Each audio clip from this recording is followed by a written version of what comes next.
Good morning. Welcome to Business Mentorship, Keeping It Real. My name's Trish Tonai, founder and host for the series, where we feature entrepreneurs and enterprise leaders who participate in shareyourstories.online. Today, my guest is Angela Legh, who joins us from Tulsa, New Mexico. And Angela is a child's book author with a focus on being able to manage our emotions. So we're really looking forward to having Angela give us a few tips this morning. Welcome. Thank you. And I'm so pleased to be here. And thank you so much for the opportunity to chat. You know what? I love the cover of your book and the graphic that you have there, and the fact that you're giving kids an opportunity to sort of, I guess, a little bit focus on their imagination while they're also trying to tap into their emotions. So, give us a little bit of insight into the books that you have a wonderful series. So, tell us a little bit about the series. Well, this series is the Bella Santini Chronicles. Mhm. The books are based on the adventures of a 14-year-old girl. Mhm. And she accidentally gets taken to another dimension, the fairy dimension, and has many adventures, learns a lot about herself, and learns really the way of the Fae, which, um, contrary to all the fairy tales that we grew up with, the fairies are emissaries of love. And so she learns about unconditional love. And in the Fae world, facing all of your emotions is extremely important. Emotions tie us more into who we are. And so when we ignore or repress or try to escape an emotion, that means we are, oh boy, that light. That means that we are denying a part of ourselves. And that leads to a lot of trouble. So basically, I just try and bring kids into that world Right. so that they can learn these important concepts. So I love the fact that you have sort of picked a genre, because, one of the things that we often feel is that, children's books are just for children. But I happen to know that, I've got a Dr. Seuss book by my bedside table because seriously, there's some wonderful messages in Dr. Seuss. Mhm. So, Absolutely. and I know that, when you're writing for children, you're also thinking about the adult life lessons that you would like them to take away from the experience. So Absolutely. if you had to sort of give one of the life lessons that you hope folks will take away from, but not only for the child or parent that may be reading the book, but for the individual who's sort of immersing themselves in the story. Mm. One or two?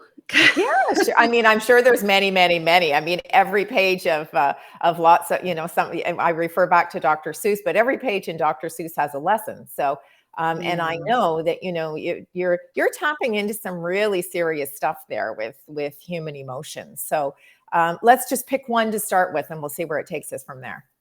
Okay, so um, the importance of feeling all of your emotions from a space of neutrality. Ah, And how do you get to neutrality? So, with emotions, the biochemistry of a feeling is 90 seconds. And we all know feelings last longer than that. yeah. But what that means is that our brain has really tapped into the concept of the feeling. And that grasping on to a feeling and holding on to it means that the energy of the feeling can't flow. And then it gets buried into our cellular structure. So would So, that be why when we have a trigger, so we're experiencing something, another experience. So we've internalized this emotion.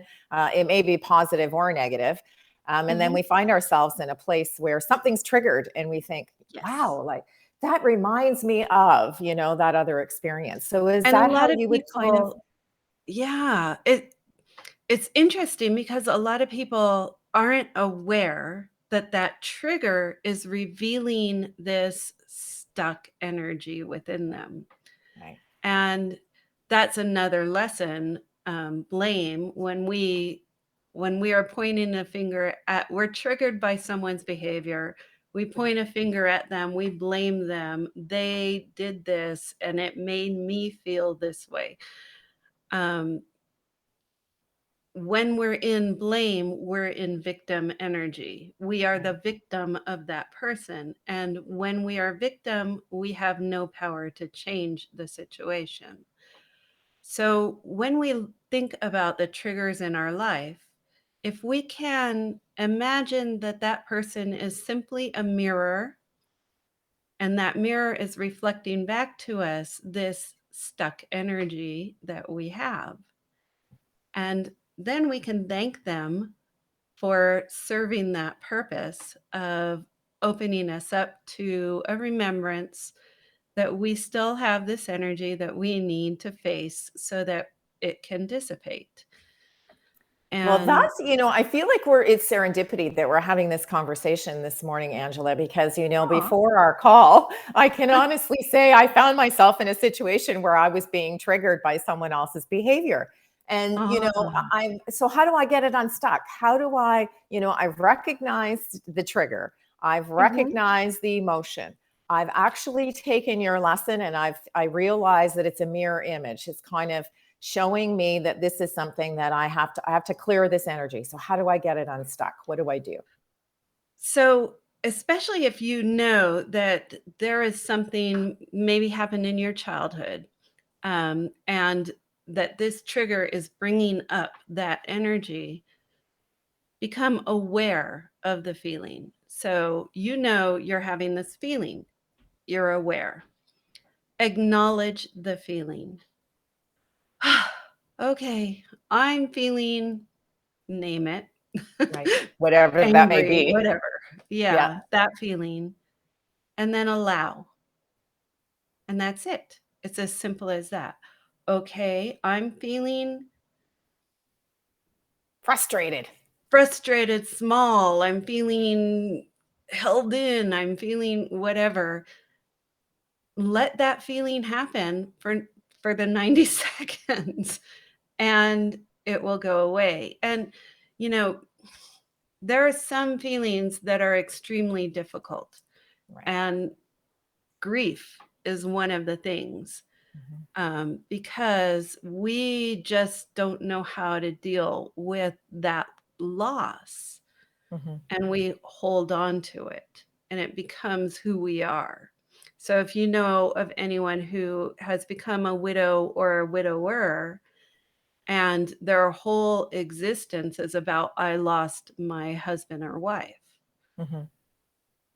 that, and I don't mean to cause anyone pain, but that is a choice. Right. And That's so when true we for can, all our emotions, right? When you think about it, like yes, if we want to be happy, we if choose we to be hold happy. on to, Yeah, yeah, if we're frustrated and it takes us through the whole day, we've sort of let that frustration take over the balance of our day. So I and think that's a really yeah, great point. It's a choice. You've got to. I love the fact that you suggested to people recognize it, acknowledge what it is, sort of take that deep breath because I actually saw you take a deep breath there. So take that deep breath, give yourself yep, the 90 seconds, release it, and sort of let it go, and then continue along your day, giving yourself an opportunity just to be in the moment, right? absolutely. And being present is so important because when we're having that trigger, we're not actually present to what's happening. Right. We're We're back yeah, in our past yeah, dealing with whatever happened then. right. And so being present, allowing the feeling, and giving yourself grace, because especially with buried emotions, Mm-hmm. they can they come in waves. Yes, And like absolutely. I said, with grief, Yeah. it's like peeling an onion. Yeah. And so you allow it here, and it shows up again in another trigger point, Right. and you allow it there. And slowly this onion Keeps peels peeling back. Yeah. until finally that emotion is totally transmuted and you don't have that trigger anymore. So tell me, I'm sure that you've received testimonials from either parents or who have children who have read the book and sort of resonate with your story. So tell us a little bit about a success story, or perhaps a wonderful testimonial that you've received from someone where their children has read your book, and then they're like, yes, this is fantastic. I can't wait for the next one. I have several testimonials on my website for my book. And one of my favorites was from my friend Lisa, who has an 11-year-old boy who's very much into gaming and Mhm. playing his video games. And her testimony was, little Jack, he puts down his video game to come read this, for me to read this book to him. And he's engaged. It's not like he's thinking about the video games, and he can't wait for the next one. Isn't So that fantastic? it's fantastic because Yeah. first off, I was concerned that my having a girl as the Right. heroine Main character. Yeah. would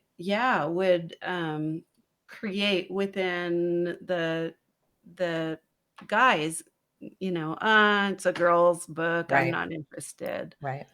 Um, and the next book, there's actually a war, so it's going to appeal more to that Sure. male testosterone energy, Yeah. and the war is won through love. So Fantastic. What a great lesson for kids to learn, because, it's really hard to teach kids love, especially in a world where we're finding that there's so much change and transformation, and things are sort of running at Mach 2. We can't sort of keep up with all of the changes that we're experiencing. So what a really great kudos to you for thank you. providing a wonderful way to sort of connect both male and female, and give them an opportunity to really learn that, to spread more love around is really a good thing. And so I congratulate you on using that as a theme to make that connection with a youth audience. Thank you so much for that. Thank you, Trish. One of the, go ahead. Oh, I was just gonna say that in this world, romantic love is Mhm. what people think about when you say Right, love, right. or familial love. Yep. But what the books really deal with is unconditional love. Which comes in And many forms, right? yeah. Yeah, it comes in many forms. That's really And great. unconditional love in this world where we have triggers and we have these hurts from childhood that keep coming up. It's, for instance, in my marriage, because I was in a marriage that was emotionally abusive and very toxic. And I recognize my role in that. But I also know that while I was on that battleground, I couldn't really be open to higher concepts and unconditional love. And that was what was needed to Right. heal that Sure. particular marriage. But I couldn't do Sure. it when I Right. was at the receiving end of anger and blame. Yes, for sure. So For sometimes you sure. have to remove yourself from the battlefield Yes. before you can have that kind of Yeah, you're ready for the unconditional next love. step. Yeah, Yeah. fantastic. Now, one of the things that we do in our guest blog is we ask folks to share 3 words of advice. And your 3 words are aware, Mhm. acknowledge, and accept. Now, I think we've talked about aware and acknowledge, but just maybe you, in closing, you can give folks a little bit of a few words on acceptance, because I think that's a really big part of what you do with your books. You know, acceptance can be allow or surrender. And that is such a rabbit hole because, Mm-hmm. when I first started allowing, surrendering, I would be in like heavy traffic and I would be like, okay, well, since the car is stopped, this gives me a chance to meditate and breathe. Yeah, And so I would try and find the gift in what was happening. But then I had to figure out, like, when things are happening in our life that we really don't want to happen. So for me, I used up all my savings to get these books to where they are. And the sales numbers are growing, but I haven't really started a decent income yet. sure. Yeah, I get And that. for the last 6 months, I've been, like, living paycheck to paycheck, basically. And this is not comfortable. It's not easy. Having to say, "Oh, I can't afford to buy my skincare stuff. I can't afford to buy another sweater," whatever it is. It doesn't feel good. And it's really hard to surrender to those circumstances. Mhm. And that was another challenge for me to really figure out, okay, I need to be in surrender in this situation. I need to trust that my dream will come to fruition, that these books will reach children, that sales will be made. And it it's a challenge to For be sure. Oh, for in sure. surrender, into, because you think, "No, I have to jump up and I have to do this. I have to Right. do that. I have to make this happen." But the reality is, when we are in service to the world, when we are aligned in that way, it's going to be successful. We For just have to sure. trust. Yes. And accept it, that it's gonna take a little bit more time than we Take would like, time. right? Yeah, Yeah. for sure. Well, Angela, I really wanna thank you so much. You've given us some really wonderful, valuable lessons, Mm. not only as parents and friends and sisters and brothers to other people, but I really do wish you a tremendous amount of success with your Bella Santina series. And maybe we'll have you back on the show in another few months when you can give us a little bit more insight into how your own journey of acceptance has now grown to fruition, because we're going to provide folks with the link to your story where they can then go to your website and purchase your book. So I thank you so much for spending a Mm. little time with us today and Thank giving you. some insight into emotional management. So thank you for that. Thank you so much. So, to the viewing and listening audience, I'd like to thank you for joining us today as we introduced you to the person behind the logo in this edition of Keeping It Real. And if you'd like to share your story with us on the platform, please visit the website, shareyourstories.online. It would be our pleasure to share your story and amplify your success. Thank you so much. Mm.